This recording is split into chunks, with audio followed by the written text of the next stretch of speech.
Hi friends, good evening. అందరూ బాగున్నారా? Comment సెక్షన్లో కామెంట్ చేయండి. మహి అయితే స్టెప్స్ దిగుతుంది. 1 2 3 అని కౌంట్ చేసుకుంటూ దిగుతుంది. మీరు అనుకోవచ్చు, ఒంటరిగా వదిలేసారు, తనకు కనబడదు కదా, కింద పడుతుంది అని అనుకోవచ్చు. కానీ తనని పట్టుకొని 2-3 టైమ్స్ స్టెప్స్ దిగిపించిన తర్వాత నేను తనకు ఒంటరిగా వదిలేసిన. ఇక్కడ చూడండి, కాళ్ళతో ఎలా చూస్తుందో, ఇంకా స్టెప్స్ ఉన్నాయా లేవా అని కాళ్ళతో చూస్తుంది. ఇప్పుడు మనం కళ్ళు మూసుకొని స్టెప్స్ దిగినా కూడా మనకి ఎక్కడ అడుగేస్తామని భయం అవుతుంది. కానీ అంత ఘోరంగా ఎట్లా నడుస్తుందో నాకు కూడా అర్థం కాలేదు.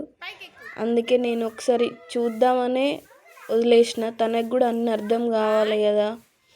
తనకి అట్లా నడవడం అంటే ఇష్టపడి అట్లా ఆడుకుంటూ అట్లా నడుస్తుంది. ఇప్పటికే చాలా స్లో ఉంది. అన్నీ పర్ఫెక్ట్గానైతే అర్థం చేసుకోగలుగుతలేదు. ఇంకా అందరి పిల్లల్లాగానైతే అస్సలు ఉండరు ఇలాంటి పిల్లలు. అందరు పిల్లలు అయితే చూసి అన్నీ నేర్చుకుంటారు, కానీ ఇలాంటి పిల్లలకి మాత్రం అన్నీ మనమే నేర్పించాలి. అందువల్లనే చాలా డీలే ఉంది.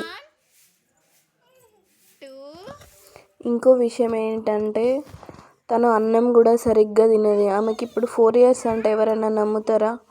ఇంకా చిన్న పిల్లలాగానే ఉంది. ఓన్లీ 10 kgs మాత్రమే ఉంటుంది. డాక్టర్కి చూపిస్తే డాక్టర్ ఏం చెప్పాడంటే, తనకు కనిపించదు కదమ్మా, ఫుడ్ పెడితే తన ఐస్కి అట్రాక్ట్ అనిపిస్తేనే పిల్లలు తింటారు అని అయితే చెప్పిండు. ప్లీజ్ ఫ్రెండ్స్, మహిని అయితే సపోర్ట్ చేయండి.